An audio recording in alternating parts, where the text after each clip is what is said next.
और हमें हर एक चीज से, हर एक शैतान के प्रकोप से बचाया, हर एक शैतान के जाल से बचाया कि मैं और आप उसके भवन में आके उसका धन्यवाद दे सकते हैं। क्योंकि इस समय जो समय चल रहा है प्रकाशित वाक्य के हिसाब से, ये अंत का समय है जिसमें आसमान में नाना प्रकार के चिन्ह दिखाई देंगे, देश देश में चढ़ाई करेगा, प्रेम उठा लिया जाएगा। और आज आप देखते हैं हर दिन कुछ ना कुछ, क्योंकि सबके पास इंटरनेट की एक्सेसिबिलिटी है, न्यूज़ की एक्सेसिबिलिटी है। और अंत के समय में सबसे ज़्यादा सताव हम लोगों पे आने वाला है। और जो आज रोज हम सुनते हैं कि इस कलीसिया के अंदर, इस प्रेजेंट वर्शिप के अंदर या इस आराधना के अंदर आके इन्होंने मृदंग किया, मारा, पीटा, क्या हम उसके लिए तैयार हैं? क्योंकि यीशु ने हमें अपने खून से हम सबको खरीदा, हमारे पापों को हम सब के लिए प्रभु सूली पे चढ़ा कि मैं और आप उद्धार पाए। आइए प्रभु के लिए हम उस अंत के समय की तैयारी करें, क्योंकि अगर हमारी बेस स्ट्रॉन्ग होगी, अगर हमें वचन की ज्ञान होगा, तो उस जो अंत का समय है, वो जो दुख का समय है, जो सताव का समय है, अगर हम उसके पार जाना है तो हमें वचन का जानना जरूरी है। और वचन जानने के लिए हमें अपने आप को तैयार होना जरूरी है।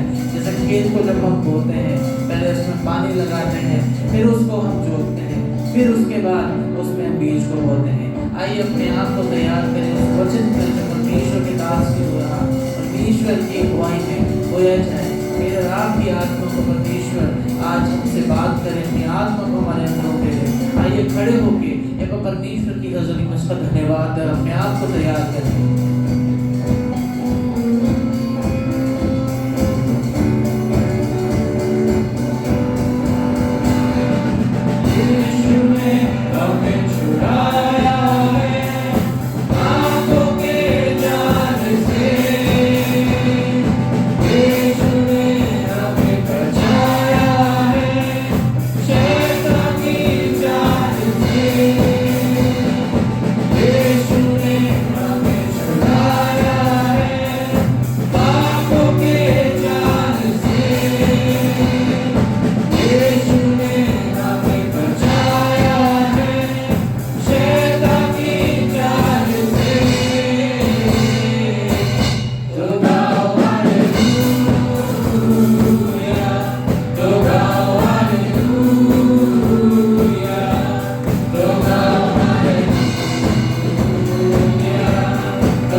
तो सिर्फ हमारा इंतजार कर रहा है। उसने हमें वो आशीष दी है कि हमें सिर्फ उसे बोला, प्रभु मेरे जीवन में आ, मेरे जीवन के का मकसद तू बन के दिखा, मैं तेरी तलाश करता हूँ मेरे पिता। हम जिस दिन सच्चे दिल से इस चीज को बोलेंगे, वो हमारे द्वारों पे खड़ा है। सिर्फ हमें अपने दिलों को, द्वारों को खोलने की जरूरत है। हमें उसे सिर्फ पाने की चाहत रखने की जरूरत है, क्योंकि वचन कहता है कि द्वार को खोलो तो वो अंदर आता है। मेरे राह के परमेश्वर ने अपने पुत्र को दिया, जिसके अंदर कोई पाप नहीं है, वो निष्कलंक था, लेकिन उसने मेरे और आपके लिए अपने प्राणों की बलिदान दिया। तीसरे दिन वो मुर्दों पर से जी उठा और मेरे और आपके लिए उस मार्ग को तैयार किया। और वो मार्गदर्शन हमको देखेगी पवित्र आत्मा के नाम से, जो हमें हमेशा सहायक के रूप में हर समय हर क्षण हमारे से बातचीत करता है। आइए प्रभु को और आगे के प्रभु के लिए धन्यवाद दें और प्रभु को बोले, प्रभु मैं तेरी तलाश कर रहा हूँ, मेरे जीवन के अंदर आ, उस तलाश को मेरी पूरा कर।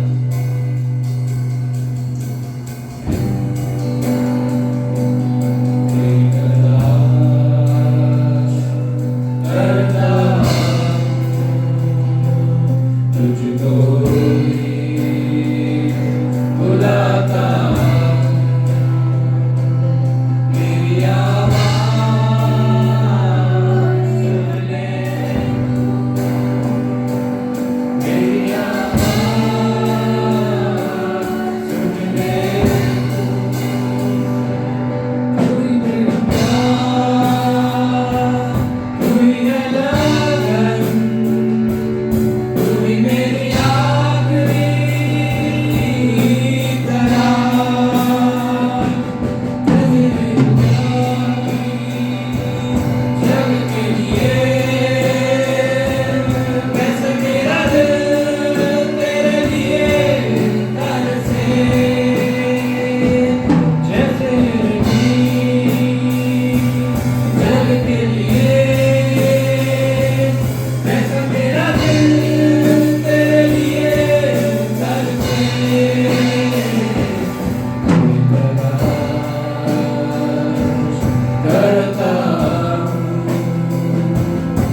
तरसता है, भागता है, दौड़ता है, जब आप प्यासे होते हैं, उस प्यास को बुझाने का सिर्फ और सिर्फ एक जरिया है, वो है हमारा खुदा। उसकी हजूरी में आइए, अपने आप को तैयार कीजिए उस समय के लिए जब बाहर लोग खड़े हों और बोले कि तू अपने ईमान का वो छोड़ दे, और हम बोले नहीं, मेरा खुदा मेरे साथ है, मेरा खुदा मेरे को संभालता है, मेरे को सुरक्षा देता है। आज अगर इस दुनिया से मैं चला जाऊं, लेकिन मैं जिंदगी भर मेरी पूरी उस आत्मा को संयोज के उस खुदा के सामने वो मेरे को बैठाएगा, अपनी मेज के सामने बैठाएगा, और अपनी हमेशा मैं उसकी हमदोसना उसके साथ उसके उस घर में, उस स्वर्गीय घर में बैठ के करूँगा, क्योंकि मेरे राम का घर वो ही है। जैसा वचन कहता है कि अंत के समय में हर चीज़ आपके लिए, परमेश्वर के जनों के लिए कठिन होने वाली है और उसकी शुरुआत हो चुकी है। क्या मैं और आप उस कठिनाई के जीवन में जीने के लिए तैयार हैं? क्या मैं और आप उस परमेश्वर के उस स्वर्गीय आनंद को लेने के लिए तैयार हैं? क्योंकि वो आपसे हमेशा पूछेंगे और पूछते हैं कि तेरा खुदा कहाँ है, वो यीशु कहाँ है, वो जो स्वर्ग पे ले चढ़ गया, वो कैसे खुदा हो सकता है? क्या मैं और आप उस सारे सवाल जो तीर की तरह हमारी तरफ आते हैं उसको लेके अपने खुदा की हज़ूरी में जाके क्या हम उससे बोलने वाले कि प्रभु मेरी रूह तेरे लिए बहुत प्यासी है, तो मेरी जिंदगी में आ और मुझे उस शांति को दे, क्योंकि शांति सिर्फ और सिर्फ उस खुदा से मिलती है, उस परमेश्वर से मिलती है, क्योंकि वो हमारा राम का शांति का राजा है। उसने कहा है कि मैं तुम्हें शांति और प्रेम देता हूँ। सबसे बड़ी आत्मा कि अपने आप से, जैसे अपने आप से प्रेम करते हो, अपने पड़ोसी से, अपने आस पड़ोस से उस प्रेम को करो। आपके अंदर परमेश्वर की आत्मा का काम आज हो रहा है। अपने जीवन को परमेश्वर की हज़ूरी में दे दीजिए और परमेश्वर से बोलिए कि परमेश्वर मैं शून्य होकर अपने जीवन को तेरे को दे रहा हूँ, तू मुझे फिर से उठा, हाथ से बना, और मुझे जैसे एक कुम्हार बनाता है वैसे मेरे आज जीवन को बना, क्योंकि तेरे बिना मेरे जीवन में कुछ नहीं होने वाला है। आइए अपने आप को एक बार फिर परमेश्वर की हज़ूरी में जाए और एक बार परमेश्वर से सवाल करें और बोले परमेश्वर मेरी रूह तेरे लिए बहुत ज़्यादा प्यासी है। और पहला कोरस दोबारा गाएंगे, इस पहला स्टैंज़ा कोरस के साथ गाएंगे, जहाँ के हीर पानी के जैसे तरसती है।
जितना हम देखते हैं परमेश्वर का वचन बहुत तेजी से फैल रहा है और वहाँ पे प्रोसिक्यूशन सताव भी बढ़ रहा है, लेकिन परमेश्वर की मौजूदगी जहाँ पे होती है, जैसे वचन कहता है यूहन्ना और सकाल जब जेल में थे तो वहाँ पे भी परमेश्वर के नाम का वो धन्यवाद देते थे, वहाँ पे भी परमेश्वर की वो स्तुति और गान करते थे और परमेश्वर उनके साथ था। दानियेल भविष्यवक्ता जब शेर की मानन में डाला गया भूखे शेरों के लिए, वहाँ पे भी परमेश्वर का धन्यवाद देता रहा और अगले दिन परमेश्वर ने उसको सकुशल निकाला, क्योंकि उससे द्वारा परमेश्वर का कुछ न कुछ पर्पस था।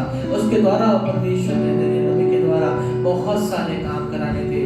हम हर एक जन जो आज इस समय है परमेश्वर ने हमारे जीवन के लिए कोई ना कोई एक मकसद रखा है। हमें उस मकसद को पहचानने की जरूरत है और उस मकसद पे चलने की जरूरत है। सबसे बड़ा मकसद हर एक के जीवन में है कि हमें परमेश्वर के नाम का प्रचार करना है। चाहे अपने जीवन से अपनी आत्मा को हमें इस तरीके से तैयार करना है कि परमेश्वर के वचन को रखे, तेरे गाल पे एक थप्पड़ मारे तो दूसरा भी फेर दे। क्या मेरा और आपका जीवन इतना शून्य है, इतना हलीम है, क्या हमें उस बात को अपने से बात करने की जरूरत है। मैं रिक्वेस्ट करूंगा रूपाली भाभी से कि हमारे बच्ची की आराधना के लिए और इस पर्पस के लिए और अंत के समय के लिए हम सबकी तैयारी के लिए प्रार्थना करें। धन्यवाद धन्यवाद धन्यवाद पिता परमेश्वर, धन्यवाद करते खुदावंद यीशु इस समय के लिए पिता परमेश्वर जो आपने पिता परमेश्वर हम सबको दिया खुदा। हे पिता परमेश्वर हम तेरा धन्यवाद करते पिता परमेश्वर के पिता परमेश्वर हम सबको सलामत रखा, जिंदों की पृथ्वी पे रखा पिता परमेश्वर, एक जगह इकट्ठा किया पिता अपने भवन में पिता परमेश्वर कि हम सब मिल के आपके नाम को धन्य और मुबारक कहते हैं। हे पिता परमेश्वर सच में पिता परमेश्वर धन्यवाद करते पिता हर एक पलों के लिए, हर एक क्षण के लिए प्रभु जो आपके अनुग्रह के द्वारा पिता हम सबके जीवन में आता है पिता परमेश्वर। पिता परमेश्वर प्रार्थना करते हैं जब हम सब इकट्ठा हुए प्रभु आज के वचन को ग्रहण करने के लिए यीशु, हम सबके हृदय प्रभु तैयार है पिता आपके वचन को ग्रहण करने के लिए। होने पिता परमेश्वर जो वचन पवित्र आत्मा के द्वारा हमारे अंदर बोया जाता है पिता वो फलवंत होने पाए पिता। हम दूसरों के लिए प्रभु मजबूत पेड़ बन के आशीषित रूप से पिता परमेश्वर यूज होने पाए पिता, आपकी महिमा के लिए प्रभु इस्तेमाल होने पाए पिता परमेश्वर। तैयार कर प्रभु हर एक आत्मा को पिता परमेश्वर, तैयार कर अपने उन समय के लिए पिता परमेश्वर जो पिता परमेश्वर अंत के दिन में होने पे है पिता। हम सब तैयार है उस चीज के लिए पिता परमेश्वर आपके नाम से पिता परमेश्वर उसको फेस करने पाए खुदावन। हर एक जन को प्रभु तैयार कर, हम में से कोई भी पिता परमेश्वर पीछे ना हटने पाए पिता परमेश्वर, लेकिन हम पिता परमेश्वर आपके नाम को लेके आपके नाम के झंडे को प्रभु आगे तक लेके जाने पाए पिता। देश के कोने कोने तक पिता, दुनिया के छोर तक पिता परमेश्वर हम आपके नाम को फैलाने पाए पिता परमेश्वर। हम सबके कार्य प्रभु आपको भाने पाए पिता, हम सबकी बोली पिता पिता आपको भाने पाए। हर एक एक्ट पिता जो हमारे जीवन से होता है यीशु आपको भाने पाए पिता। हर एक आत्मा को यीशु आपके लहू में ढाक दे। पवित्र आत्मा की आग पिता परमेश्वर हमेशा हर एक के जन के बीच में होने पाए पिता, हर एक के जीवन पिता परमेश्वर आपकी आग से भरने पाए पिता। जब हम जाए पिता परमेश्वर तो हमारे आने जाने से पिता परमेश्वर लोग पिता आपके नाम को जानने पाए। सारी आदर महिमा खुदावंद यीशु आपको देते हैं। आपके दास को प्रभु आपके पवित्र लहू से ढाकते हैं, पवित्र आत्मा की अगुवाई चाहते हैं और पिता परमेश्वर हर एक शब्द प्रभु आपकी ओर से चाहते हैं। यीशु मसीह आपके नीचे पवित्र नाम से होकर आमीन। जब आज मेहरबानी से बैठ जाए। दिल से धन्यवाद हमारी कलीसिया की यूथ के लिए कि हमको आराधना और स्तुति में हमारी अगुवाई करें। Hey guys, thanks for watching this video. We hope that you like this video. If you like this video, give it like, share this video to your beloved ones, colleagues and families, and comment us your favorite part in this video. Even follow us on Instagram, Facebook, and subscribe to our YouTube channel. God bless.